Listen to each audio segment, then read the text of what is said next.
ഈ ഒരു സംഭവത്തിൽ നടന്ന ചില രസകരമായ ഭാഗങ്ങൾ ഞാൻ കാണിച്ചു തരാം. മില്യൺ കണക്കിന് ആളുകൾ വാച്ച് ചെയ്യലോടുകൂടെ ആയിരങ്ങളാണ് ഈ ഒരു ഡിബേറ്റ് കാരണം ഇസ്ലാമിലേക്ക് കൺവേർട്ട് ആയത്. മുഫ്തി ഷമാൽ നദ്വിയും ജാവേദ് അക്തറും കഴിഞ്ഞ ആഴ്ച, അതായത് ഈ ഡിസംബർ 20 ഡൽഹിയിൽ വെച്ച് നടന്ന ഒരു ഡിബേറ്റ് ആണിത്. ഈ ജാവേദ് അക്തർ എന്ന് പറഞ്ഞ ചില്ലറക്കാരനല്ല കേട്ടോ. റിച്ചാർഡ് ഡോക്കിൻസിൽ നിന്ന് അവാർഡൊക്കെ കിട്ടിയ നിരീശ്വരവാദികളുടെ ആഗോള ദൈവമായിട്ട് അറിയപ്പെടുന്ന ആളാണ്. ഇദ്ദേഹം വലിയ കാര്യത്തിൽ ഒരു ചോദ്യം ചോദിക്കുന്നുണ്ട്. അത് നമ്മളെ ഷമാൽ നദ്വി വളരെ കൃത്യമായിട്ട് മണിമണി പോലെ മറുപടി കൊടുക്കുന്നുണ്ട്. എന്നിട്ട് ഇതേ വിഷയത്തെ കുറിച്ച് തന്നെ ഈ ഡിബേറ്റിന്റെ കൺക്ലൂഷനിലേക്ക് എത്താൻ നേരത്ത് നമ്മളെ മുഫ്തി സാബ് ജാവേദ് അക്തറിന്റെ മർമ്മത്തിൽ കൊള്ളുന്ന രൂപത്തിൽ തിരിച്ച് അങ്ങോട്ടേക്ക് ചോദിക്കുന്നുണ്ട്. അതിന് അദ്ദേഹം കൈമലർത്താണ്.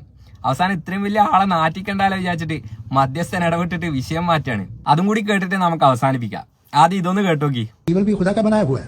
जी हाँ, खुदा का बनाया हुआ है, लेकिन अच्छा चलो अच्छी बात। जी बिल्कुल, तो बिल्कुल खुदा ने बनाया। अभी तो ये है कि जो मेजोरिटी है दुनिया में वो ईवल है, तो ये खुदा एक्चुअली ईवल के साइड पे लग रहा है मुझे। बिल्कुल भी नहीं, मेजोरिटी में तो वो है। अगर इस दुनिया में इविल ना हो तो आप गुड को डिफाइन कैसे करेंगे? अगर जुल्म ना हो आप इंसाफ को समझेंगे कैसे? अगर तारीकी ना हो तो आप राइट को समझेंगे कैसे?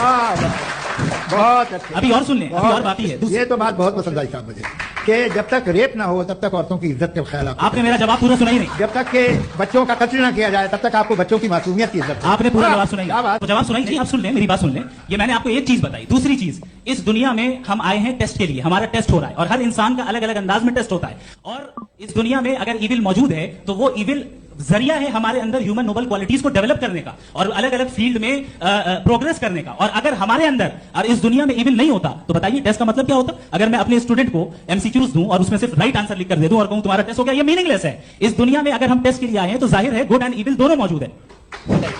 क्या बात कर रहे हैं भाई आप? मैं बहुत- कोई भी जो मुंसिफ होगा, चाहे आपका अपना घर हो जिसके आप सबसे बड़े हैं, चाहे आपकी ऑर्गेनाइजेशन हो जो आप चलाते हैं, वहां पर आप इवल रखेंगे साबित करने को कि बाकी लोग शरीफ हैं। मेरी बात सुनिए। क्या ये आर्ग्यूमेंट ही गलत है? अगर- कि जब तक के कोई इवल नहीं होगा तब तक के शरीफ आदमी शरीफ नहीं लगेगा। अगर एग्जामिनर गलत ऑप्शन दे रहा है तो एग्जामिनर इविल नहीं हो गया। जो गलत ऑप्शन को सेलेक्ट कर रहा है वो फेल होगा। क्रिएटर ने इविल को बनाया है लेकिन वो इविल नहीं है। अच्छा। सुनिए मेरी बात, एक- लेट मी कंप्लीट जी, सर। जी। क्रिएटर ने इविल को बनाया है टेस्ट के लिए, वो इविल नहीं है। इविल वो होगा जो उसे इख्तियार करेगा। छुरी को बनाने वाला गलत नहीं होता है, छुरी का गलत इस्तेमाल करने वाला गलत होता है। ലിയബ്ലുവക്കും അയ്യുക്കും അഹ്സനു അമല. നന്മ എന്താണ് തിന്മ എന്താണ് കൃത്യമായി പഠിപ്പിച്ചു തന്നതിന് ശേഷം ആരാണ് നന്മ ചൂസ് ചെയ്തുകൊണ്ട് വിജയിക്കുന്നവനെന്ന് പരീക്ഷിക്കാൻ വേണ്ടിയാണ്. ഇരുട്ടുണ്ടാവുമ്പോഴല്ലേ വെളിച്ചത്തിന്റെ വാല്യൂ അറിയുന്നത്. ഒരു എക്സാം നടത്താണെന്നുണ്ടെങ്കിൽ ക്വസ്റ്റ്യൻ പേപ്പറിൽ 4 ഓപ്ഷൻ കൊടുത്താൽ 4 ആൻസർ ആണെന്നുണ്ടെങ്കിൽ ആ എക്സാമിന് എന്തെങ്കിലും അർത്ഥമുണ്ടോ?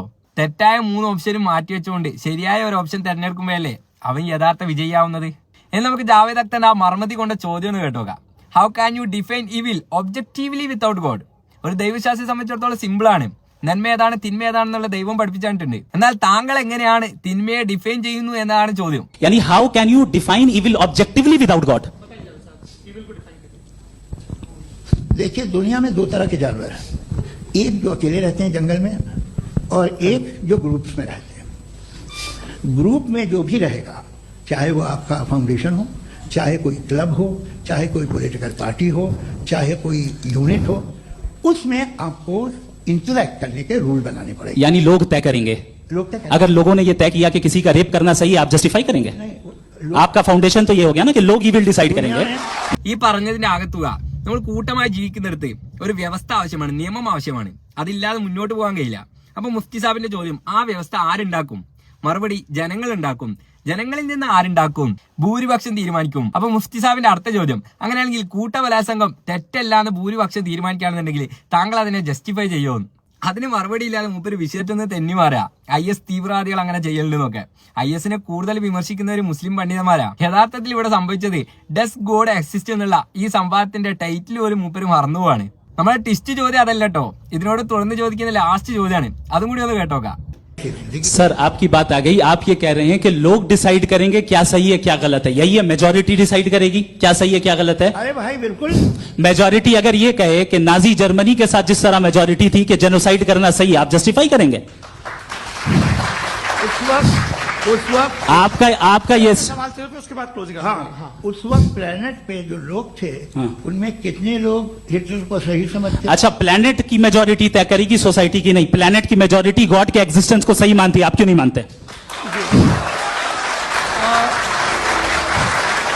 ये हेलो ये क्रॉस क्वेश्चन का राउंड यहाँ पर समाप्त होता है। മുഫ്തി ചോദ്യം ആവർത്തിക്കാണ്. നന്മ തിന്മ തീരുമാനിക്കുന്നത് ഭൂരിപക്ഷം തന്നെയാണോ? ജാവേദ് അക്തർ ബിൽക്കുൽ, തീർച്ചയായും.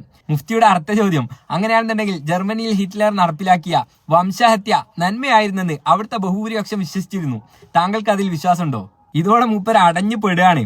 എന്നിട്ട് അതിനെ ന്യായീകരിക്കുന്നത് എങ്ങനെയാരോ, അന്ന് ജർമ്മനിയിലുള്ള ഭൂരിപക്ഷം അത് ശരിയാണെന്ന് വിശ്വസിച്ചിട്ടുണ്ടെങ്കിലും ആഗോള തലത്തിലേക്ക് എടുത്തു നോക്കുമ്പോൾ ഭൂരിപക്ഷം ശരിയല്ല എന്ന് വിശ്വസിച്ചവരാണ്. ദെൻ നമ്മൾ മുഫ്തി സാഹിബിന്റെ ലാസ്റ്റ് ആൻഡ് ഫൈനൽ ക്വസ്റ്റ്യൻ, ഇതും കൂടി കേട്ടപ്പോൾ രോമങ്ങളൊക്കെ എണീറ്റ് പോയി.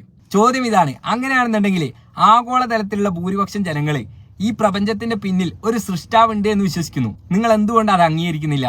ഈ ചോദ്യം അങ്ങോട്ട് ചോദിച്ചപ്പോ മൂപ്പര് ഉത്തരം മുട്ടിയിട്ട് മധ്യസ്ഥൻ ഇടപെട്ടിട്ട് വിഷയം മാറ്റുന്ന അവസ്ഥയാണ് നിങ്ങൾ നേരത്തെ കണ്ടത്. വേറെയും ഒരുപാട് രസകരമായ സംഭവങ്ങൾ ഈ ഡിബേറ്റിലുണ്ട്. കഴിയാണെന്നുണ്ടെങ്കിൽ എല്ലാവരും ഫുള്ള് കാണാൻ വേണ്ടി ശ്രമിക്കുക.